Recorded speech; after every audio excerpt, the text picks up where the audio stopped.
오늘의 공모주 청약일이 12월 2일에서 12월 3일인 인바이오입니다. 업종은 비료, 농약 및 작물 보호제 제조업. 주요 제품은 살균제, 살충제, 제초제, 제네릭 작물 보호제. 국내 시장을 선도하고 있으며 친환경 작물 보호제 제조 기술에 강점이 있는 기업. 제네릭이란 주로 의약품에서 사용되는 용어로 신약의 특허 기간이 만료되면 특허가 없는 제약회사가 연구 개발비를 투자하지 않더라도 오리지널과 똑같은 효력의 약을 제조하여 판매할 수 있는데, 이렇게 제조된 복제약이 제네릭. 인바이오는 식물의 관점에서 보면 삼바 셀트리온 같은 바이오시밀러 회사인 셈. 작물 보호제 시장은 현재 제네릭이 압도적인 비중을 차지하고 있는 시장이며, 인바이오는 특허권이 만료된 원재료를 수입하여 제네릭 제품을 만드는 기술이 우수하다는 평가. 공격적인 신제품 개발을 통해 국내 작물 보호제 시장 성장률이 15년간 1%로 정체되어 있는데 반해 인바이오의 매출은 같은 기간 동안 연평균 11%의 성장률을 달성. 특히 제네릭 제품은 연구 개발비가 많이 투입되지 않기 때문에 고수익을 실현하기 좋은 사업이며, 실제로 영업이익률은 본격적으로 제네릭 제품을 출시한 2018년 이후 4%대 영업이익률이 2019년 13%대로 급등했으며 2020년 3분기까지의 영업이익률도 12%대를 유지하며 경쟁사 대비 독보적인 수익성을 실현하고 있습니다.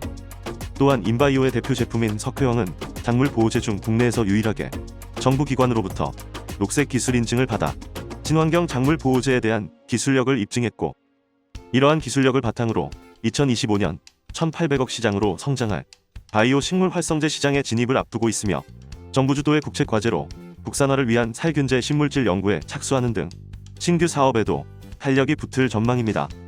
그럼 문제점은 없을까요?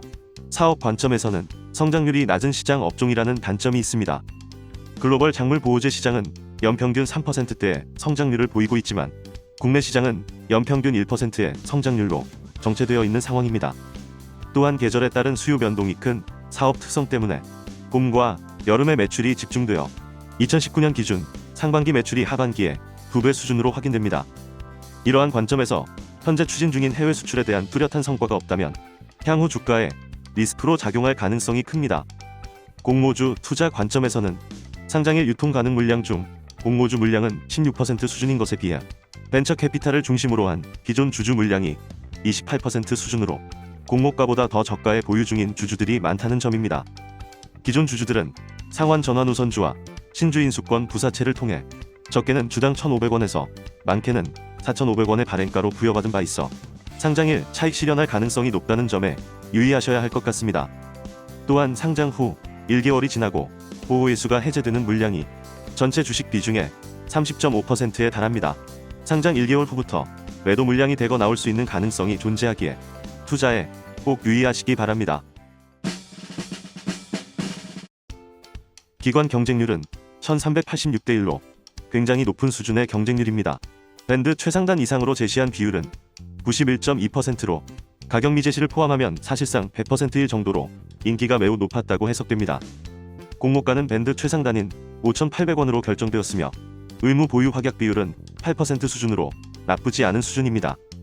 유통 가능 주식 비율은 44.3%로 기관의 의무 보유 확약 비율을 감안해도 43%이기 때문에 상장일 유통 물량이 비교적 많은 수준으로 판단할 수 있겠습니다. 12월 1일 기준 추정 장외 시세는 5,500원으로 수요 예측 결과가 좋게 나왔는데도 장외에서 높은 가격에 매수하려는 움직임은 없다는 것이 특이합니다. 공모 규모는 95억의 소형 공모주로 100%의 신주 모집이며 구주 매출은 없습니다. 옥석 진단 결과 점수는요, 예상외로 최하점인 3점이 나왔습니다. 3점에 대한 해석은 석으로 판단하고 청약을 패스하는 것입니다. 기관의 수요 예측은 굉장히 좋은 결과였지만 유통 가능 물량 리스크와 시장 관심도가 수요 예측 결과를 따라가지 못했다고 판단됩니다. 하지만 옥석 진단 시트가 절대적인 기준은 될 수 없기 때문에 공모가는 적정한지 확인해 보겠습니다. 인바이오는 공모가 산정 시 EV 에비타라는 평가 방법을 활용했는데, 이 방법은 대규모 설비 투자 등으로 감가상각 규모가 큰 제조업에서 주로 활용하기 때문에 인바이오의 적정한 방법인지는 불투명하다고 판단됩니다. 따라서 상장 회사가 일반적으로 평가받는 방법인 PER 방식을 통해 다시 한번 공모가를 검증해 보겠습니다. 먼저 당기순 이익은 2020년 3분기까지의 당기순 이익을 연한산한값으로 적용했습니다.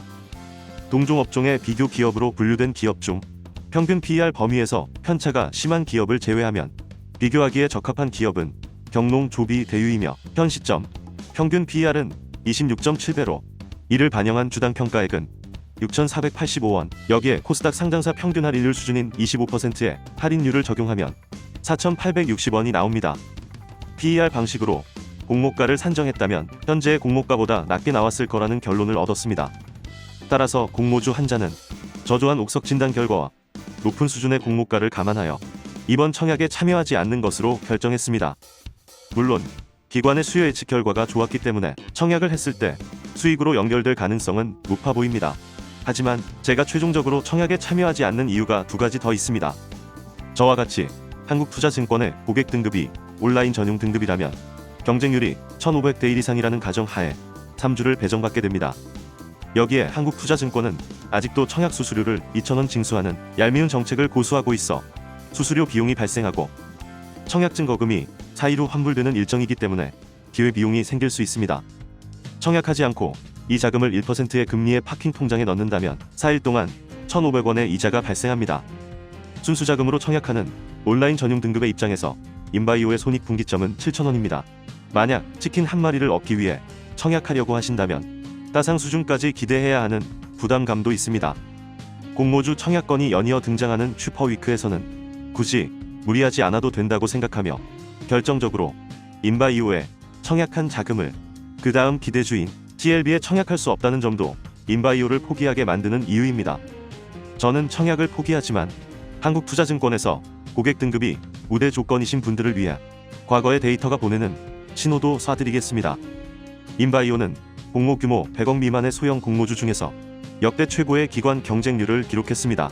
최근 3개년간 공모 규모가 100억 미만이면서 기관 경쟁률이 600대 1 이상이었던 종목은 승률이 100%였으며 상장일 공모가 대비 시가와 종가, 평균 수익률이 각각 55%, 58%였습니다. 특히 기관 경쟁률이 1000대 1 이상이었던 종목은 상장일 공모가 대비 시가와 종가, 평균 수익률이 각각 86%, 123%였다는 점도 알려드립니다. 이것은 데이터를 바탕으로 한 저의 의견일 뿐 투자의 판단과 책임은 투자자 본인에게 있다는 거 잊으시면 안 됩니다. 요약보시 다시 한번 정리해드립니다. 최종 공모가 5,800원, 기관 경쟁률 1386대 1, 의무 보유 가격 비율 8.23%, 청약 일정 12월 2일에서 12월 3일, 청약 한도 온라인 등급 5,000주 1,450만원, 일반 등급 만주 2,900만원, 우대 등급 2만주 5,800만원, 최고 우대 등급 3만주 8,700만원, 납입 환불일 12월 7일, 상장일 12월 11일, 주관사 한국투자증권. 이상 오늘도 공모주 한 잔이었습니다. 감사합니다.